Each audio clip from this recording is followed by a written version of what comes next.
The lights of Fox News Studio F blazed overhead, casting sharp reflections across the polished curved desk where the five hosts of the five settled into their seats. The red, white, and blue backdrop glowed behind them, its patriotic brilliance only amplifying the rising tension. Viewers at home saw the same familiar set, the anchors poised, papers in hand, but in the studio there was a different kind of energy. It was the quiet hum of anticipation before a storm. At the guest seat sat Congresswoman Jasmine Crockett, adjusting her microphone with deliberate calm. The Texas representative's bold emerald blazer stood out vividly against the deep, navy tones of Dana Perino's tailored suit, a visual contrast that mirrored the ideological collision about to unfold. The show had barely begun when Dana Perino, former White House press secretary and one of Fox News's most seasoned hosts, turned toward Crockett. Her expression was measured, her tone sharp and deliberate. "Congresswoman," Perino began, "you've been making claims about Republican voting laws that are completely false. You're misleading the American people about what's really happening in this country." The studio fell into a sudden hush. Greg Gutfeld leaned back slightly, smirking. Jesse Waters folded his arms, eyes flicking between the two women. Judge Dana Perino glanced toward the cameras, sensing this was not going to be a typical segment. The confrontation had begun without warning. Crockett, momentarily still, took a breath, straightened her shoulders, and met Perino's gaze head-on. Her expression shifted from polite composure to steely resolve. "Dana," she said evenly, reaching for a slim leather portfolio beside her chair. "I came prepared today. I thought you might try this." The subtle confidence in her tone made everyone pause. She flipped open the portfolio, revealing neatly organized documents and color-coded graphs. "I've got the actual numbers, the court rulings, and the data on voting rights. All right here." The cameras zoomed slightly, catching the exchange as Perino blinked, her surprise barely concealed. Over the next 30 minutes, what unfolded was more than a debate. It was an unraveling. The audience could sense it. So could the hosts. This wasn't another talking head argument destined to fade after the commercial break. This was a moment when preparation met performance, and facts began to cut through rehearsed rhetoric. But before that unraveling took full shape. The story needed context, because what was happening in that brightly lit studio represented far more than a personal clash. It was a collision of two Americas. Dana Perino had spent decades mastering the art of political communication. At 50, she carried herself with the ease of someone who had once spoken for the President of the United States. As White House press secretary under George W. Bush, she had survived the Washington press corps, a daily gauntlet of hostile questions and high stakes. Her transition to Fox News had been seamless, transforming her into the network's calm, polished conservative anchor, the voice of reason amid louder personalities. She rarely raised her voice, never broke composure, and had perfected the soft smile that often preceded a devastating rebuttal. To millions of viewers, she was the embodiment of professionalism, intelligent, composed, and always in control. Her words carried weight. They shaped narratives. They framed the national conversation. Across from her sat Jasmine Crockett, 42 years old, a freshman congresswoman from Texas's 30th district, and one of the most outspoken members of a new generation of Democrats. Her path to Congress had not been smooth or traditional. A former civil rights attorney, she had represented protesters during the Black Lives Matter movement and had fought voter suppression cases in Texas courts. Unlike Perino's corporate polish, Crockett's style was unapologetically direct. She dressed boldly, spoke plainly, and radiated authenticity. She was a lawyer, not a pundit, someone who dealt in evidence, not spin. Fox News rarely invited guests like her. Producers preferred Democrats who could be easily outmaneuvered or flustered on air. But with voting rights dominating headlines ahead of the 2024 election, they decided to take a chance, confident that their veteran host could handle whatever Crockett brought. That confidence, as it turned out, was misplaced. America was 9 months away from a presidential election. Since 2020, Republican-controlled legislatures in more than 20 states had passed new voting laws. Measures. Republicans framed as election integrity reforms, and Democrats condemned as modern-day voter suppression. It was one of the defining issues of the era. Who gets to vote, and whose votes count? As the segment approached, the tension in Studio F thickened. Producers adjusted cameras. Assistants whispered final cues. The countdown echoed in the host's earpieces. 5, 4, 3, 2, 1. Dana Perino straightened her papers. She was ready. Crockett looked calm, focused, her portfolio already open. "Let's talk about these claims of voter suppression," Perino began. "Your party keeps saying Republican voting laws are racist, yet turnout has actually increased. How do you explain that?" It was a calculated question, the kind Perino had built her career on. It sounded fair, logical, and data-driven, but it was also a trap. If Crockett acknowledged higher turnout, she undermined her own case.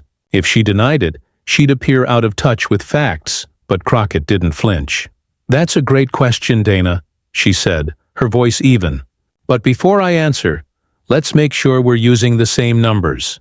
She held up a color-coded chart.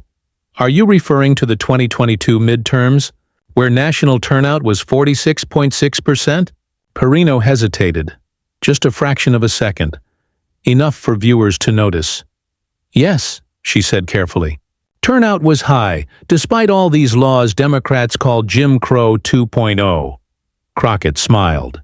Interesting framing. Because when you look closer, the increases came mostly from states that expanded access to voting, not those that restricted it. She slid the chart toward the cameras. In Georgia, for example, overall turnout rose slightly, but participation among black voters under 30 dropped in districts where polling places were closed or consolidated. That's not my opinion. That's the data. Perino opened her mouth, but Crockett kept going. And if you want, I can show you precinct-level figures. They're right here. Greg Gutfeld leaned forward. Come on, Congresswoman, isn't that just making excuses? Republicans won those elections fair and square. Crockett turned to him without missing a beat. Greg, this isn't about who won. It's about whether every eligible voter had equal access to the ballot. The evidence shows many didn't. But these laws apply equally to everyone, Perino countered quickly. Same IDs, same rules. That's fair, Crockett nodded. Technically, yes. Practically, no. Let's take Texas's SB 1. A gun license counts as valid voter ID, but a state university student ID doesn't. 86% of gun license holders are white. Less than half of state university students are. That's what we call disparate impact by design. The studio was silent for a beat. That's one example, Crockett continued. I have 17 more. Jesse Waters tried to break the tension. What about ballot harvesting? Democrats want to let anyone collect ballots. That's asking for fraud. Crockett reached for another page. I'm glad you brought that up, Jesse. Here's the Heritage Foundation's own database. 20 years of records, over 1 billion votes cast. They found fewer than 1,300 proven cases of fraud. That's a rate of 0.001%. Practically zero. Judge Janine Pirro's eyebrows rose. As a former prosecutor, she recognized when someone came armed with receipts. The point, Perino interjected, is that Americans need confidence in our elections. These laws help ensure that. Crockett nodded. I agree about confidence. But what truly undermines confidence, Judge? Long lines in minority neighborhoods? Polling places closed in urban areas? Or maybe certain news outlets spending months spreading false claims about election fraud? The question hung in the air like a thunderclap. Perino's voice dropped. That's a serious accusation, Congresswoman. It's not an accusation, Crockett said, her tone steady. It's documented fact. She held up several transcripts. These are quotes from this very network that courts have ruled were false. Would you like me to read them? The producer's voice cut through the earpieces. 30 seconds to break. Perino's jaw tightened. Relief flickered across her face, but Crockett wasn't done. "You know, Dana," she said, turning directly toward her, "it's interesting how people who've never had their right to vote threatened are so quick to dismiss those who have. Maybe if you spent more time talking to them and less defending these laws, you'd see the problem more clearly." The red light blinked as the segment cut to commercial, but the tension didn't fade. The air in Studio F was charged. During the break, Perino leaned toward a producer, whispering something sharp and clipped. Crockett quietly arranged her papers. The other hosts exchanged uncertain looks. This wasn't the usual Fox News rhythm: the conservative dominance, the rapid interruptions, the smirking put-downs. This time, the guest wasn't backing down. She was leading. As the countdown resumed, Perino straightened her jacket, her expression calm but colder now. She would regroup. She always did. 5, 4, 3, 2, 1. "Welcome back to the 5, Perino said smoothly. "We're discussing election laws with Congresswoman Jasmine Crockett. Before the break, you made some strong claims. But 80% of Americans, including most Democrats, support voter ID laws. Isn't that what the people want?" Crockett's expression didn't waver. "Those polls are interesting," she said. "But when you ask more detailed questions, the answers change."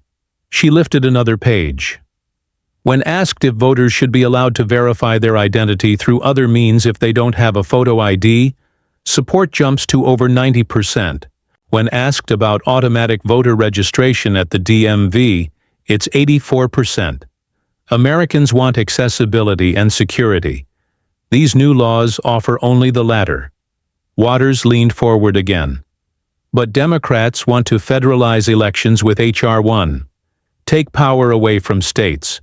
"Ah, actually," Crockett said, pulling a small pocket constitution from her jacket, "Article 1, Section 4 gives Congress the authority to regulate federal elections. The founders included that because they knew states might manipulate voting rules for partisan advantage. I can read it to you if you'd like." Waters waved a hand. "That's not the point." "It's exactly the point," Crockett replied, her tone firm but calm. "We're talking about constitutional authority, and the Constitution is crystal clear." Perino took a breath. She wasn't giving up yet. "Let's talk about Georgia," she said. "The law President Biden called Jim Crow 2.0 actually expanded early voting. How is more early voting suppression?" Crockett smiled. "I'm glad you asked." She flipped to another tab in her folder. "Georgia's SB 202 added some early voting days. Yes, but it also—" She began to count on her fingers. 1. Reduced the number of ballot drop boxes in Metro Atlanta from 94 to 23. 2. Made it illegal to give food or water to voters waiting in line. And we've documented 10-hour lines in black neighborhoods. 3. Gave the legislature power to replace county election boards, which they used immediately in 6 majority-minority counties. 4. Removed the Secretary of State as chair of the state election board after he refused to find votes in 2020. And 5. Imposed new ID requirements for absentee ballots when there was no evidence of absentee fraud. She leaned slightly forward. "Dana, praising that law for one extra day of early voting is like thanking someone for giving you a crust of bread after stealing your meal." The metaphor hit its mark. Even Perino smirked slightly. Perino's smile faltered. "So, you're saying Republican legislators deliberately designed these laws to suppress votes? That's a strong accusation." Crockett's reply was immediate. "I don't have to make that accusation, Dana. The courts already did." She held up a single page. North Carolina v. McCrory. The Fourth Circuit Court of Appeals found that lawmakers there requested data on voting habits by race, then crafted a law to target African Americans with almost surgical precision. "Why, those aren't my words. Those are the words of a federal court." Perino froze, her pen motionless in her hand. "And there are 5 more rulings like it," Crockett added quietly. "From different states." The camera zoomed slightly. The air was still. Greg Gutfeld tried to interject. Courts get things wrong. Judges are political too. Crockett turned toward him. 3 of those rulings came from Republican-appointed judges, 2 from Trump appointees. Are you saying they were biased against Republicans? Gutfeld paused. That's not... But he stopped. For once, no one had a quick comeback. Perino shifted in her seat, searching for a new line of attack. The real issue here, she said finally, is election integrity. After 2020, millions of Americans had concerns. I'm going to stop you right there, Crockett said, calmly but firmly. She lifted one final document. This is testimony from former Attorney General William Barr, President Trump's own appointee. He stated under oath that after investigating, they found no evidence of fraud that could have changed the outcome of the election. She placed the paper flat on the desk. And this, she continued, is from Christopher Krebs, Trump's cybersecurity chief, who called 2020 the most secure election in American history. 60 judges, most Republican-appointed, reviewed and dismissed every major fraud claim. So the question isn't whether there was fraud. It's whether laws are being written to solve a problem that doesn't exist. The studio went silent. The red light blinked, signaling another commercial break. But no one moved. Dana Perino's expression, confident at the start, now betrayed something unfamiliar: uncertainty. The commercial break stretched longer than usual. Technicians moved quickly behind the cameras, whispering in low tones. The studio lights hummed faintly, reflecting off the glossy surface of the desk where the papers still lay. Crockett's documents fanned neatly beside her glass of water. Dana Perino remained silent, eyes fixed on her notes. For the first time that afternoon, she wasn't in command of the conversation. Her posture was perfect, her expression unreadable, but her pen tapped softly against the desk, a tell of controlled unease. Jesse Waters leaned back in his chair and broke the tension with a joke about coffee refills. Greg Gutfeld laughed, but it sounded forced. Judge Janine simply exhaled, muttering something about lawyers and paperwork. The room had shifted. Crockett's composure had tilted the balance. The producer's voice echoed through the studio speakers. Back in 5, 4, 3, 2, 1. The familiar theme music faded. Welcome back, Dana said, her voice steady but clipped. We're continuing our conversation with Congresswoman Jasmine Crockett about election integrity and voter rights. The word integrity landed with effort, as though she were reclaiming ground that had been lost. Congresswoman, she began again, you've shared a lot of documents, but our viewers care about results. Do these laws actually change outcomes? Because at the end of the day, elections are still being held, votes are still being counted, and people are still voting. Crockett folded her hands together. The issue isn't whether people can vote, Dana. It's how much harder it's become for some compared to others. She reached for another page. In Texas, during the 2022 primaries, the first under SB 1, over 12% of mail-in ballots were rejected because of new ID rules. That's 24,000 votes thrown out in one election. Before that law, rejections averaged below 1%. Judge Janine tilted her head. But those voters could have fixed the problem. They could have cured the ballots. Crockett nodded. If they were notified in time, many weren't. Counties were overwhelmed, and the rejection rate was highest in counties with the largest minority populations. Perino tried to steer the discussion toward safer ground. Still, voter confidence matters. Don't you think Democrats focus so much on past grievances that they undermine trust in current systems? Crockett's reply was calm. Voter confidence isn't built by pretending problems don't exist. It's built by fixing them. We can't heal democracy by ignoring where it's been wounded. She paused, her tone softening. You know, I've represented clients who waited 5 hours to vote. Some missed work. Some brought kids with them, all because their polling places had been consolidated. That's not ancient history. That's the last election cycle. The studio went quiet again. Greg Gutfeld tried to lighten the mood. So what's your solution? Mail everyone a ballot? Let people vote for a week straight? Crockett looked at him. Actually, expanding early voting does help everyone, including Republicans. Utah and Colorado, two heavily Republican states, already mail every voter a ballot. They've reported no widespread fraud, high turnout, and high satisfaction. Gutfeld shrugged. Different states, different realities. Exactly, Crockett replied. And some states' realities make it harder for certain people to participate. That's why federal protections exist. So your rights don't depend on your zip code. Perino inhaled slowly, then exhaled. But Congress has failed to pass your party's voting bills. Twice. Doesn't that show the American people don't support federal overreach? Crockett smiled faintly. Or maybe it shows that powerful interests don't want to lose the advantage of writing the rules. She didn't raise her voice. She didn't need to. The calmness made the words land harder. The director gestured for camera 3, a close-up on Crockett. The red light blinked. Here's the truth, she said. Voting rights aren't partisan. They're foundational. Every democracy that forgets that eventually forgets itself. Her words hung in the air longer than the producers expected. When the segment finally ended, the network cut to another break.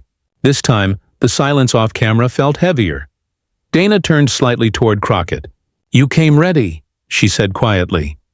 I always do, Crockett answered. It wasn't hostile. It was a statement of fact. The segment aired live across the country. Within minutes, clips began circulating on social media. The exchange, measured, factual, and relentless, spread faster than Fox executives anticipated. Hashtags began trending before the show even ended. Crockett on Fox. Receipt season. Voting rights. Matter conservative commentators rushed to defend Perino, claiming she had been ambushed. Liberal commentators praised Crockett's precision. Viewers flooded the network's inboxes. Some angry, some amazed, others asking for links to the full unedited version. By nightfall, the video had hit 1 million views. At Fox headquarters, producers debated whether to replay the segment. Some wanted to bury it quietly beneath the next news cycle. Others argued it proved their credibility, showing they could host tough conversations. The executives chose compromise, air a shortened, less confrontational edit during the late-night replay. But by morning, the unedited clip was everywhere. Crockett woke up to hundreds of messages. Her staff had already compiled coverage from across the spectrum. CNN calling it a masterclass in factual combat, MSNBC airing full highlights, even conservative blogs grudgingly admitting she'd come armed with inconvenient truths. The hearing room calm she had displayed on camera came from years of courtroom battles. She'd learned that facts, when wielded precisely, could slice through emotion like a scalpel. Perino, meanwhile, handled the aftermath with characteristic professionalism. On her next broadcast, she acknowledged the segment briefly. We had a spirited debate yesterday, she told viewers, and that's part of what makes our democracy strong. It was the elegant retreat of a veteran communicator. Concede nothing, diffuse tension, move forward. Yet inside the network, producers quietly re-evaluated guest bookings. Crockett's appearance had revealed something deeper. The audience's hunger for substance. Even viewers who disagreed with her had stayed through the entire segment. Something rare in modern cable news. That same week, congressional aides began clipping her exchanges into highlight reels. Democratic strategists circulated them internally as examples of how to engage conservative media without losing composure. Within days, invitations flooded her office. Morning shows, podcasts, university panels. The spotlight was no longer confined to one network studio. Back in Washington, the encounter became a case study among political staffers. Reporters asked whether Crockett planned to introduce new legislation related to the issues she raised. She didn't answer immediately. Instead, she focused on the ground she knew best: real voters. Her team began organizing town halls across Texas, explaining in plain language how proposed laws affected local communities. She brought printed copies of bills, highlighted passages, and told attendees, "Don't take my word for it. Read what they actually wrote." The transparency resonated. Meanwhile, Fox quietly analyzed viewer data. To their surprise, the segment had one of the highest engagement rates of the month. Viewers hadn't tuned out when confronted with uncomfortable facts. They had leaned in. Behind the scenes, a producer suggested bringing Crockett back for a follow-up debate. "Viewers respect her," he argued. "She doesn't yell. She doesn't play victim. She just comes with evidence." Others hesitated. "She's too unpredictable," one senior executive said. "If she corners another host, we lose control of the narrative." In the end, they decided to wait, but the conversation had already shifted. 2 weeks later, Crockett testified before the House Oversight Committee on Voting Access. Cameras filled the chamber, the air electric with anticipation. Members of both parties crowded the room. The Fox appearance had elevated her profile, and everyone wanted to see if she would bring that same quiet fire to the hearing. She did. When her turn came, she spoke not as a politician but as a lawyer presenting evidence. She quoted data from the Brennan Center, reports from the Department of Justice, and statements from local election officials. Every number had a source. Every claim had a citation. One Republican member interrupted. "You sound like you're accusing state legislators of racism." Crockett didn't flinch. "I'm accusing them of patterns," she said. "And patterns tell stories. If the outcomes always disadvantage the same people, intent becomes less of a mystery." The room murmured. Outside the chamber, cameras flashed as reporters swarmed. They asked if she expected backlash for her remarks. She smiled. "Truth always has backlash," she said. "That's how you know it landed." Dana Perino watched that hearing from her office, sipping coffee. She admired discipline when she saw it. Despite political differences, she understood the skill it took to maintain composure under pressure. Later that week, she mentioned Crockett again on the Five. "I may not agree with her politics," she said, "but she came prepared. That's rare these days." It was a subtle nod of respect, one professional recognizing another. The clip spread quickly online. Even Crockett's critics appreciated the acknowledgement. For a brief moment, civility peeked through the noise of modern politics. Months passed. Election season intensified. The debate over voting rights evolved, but the moment on the Five remained a touchstone.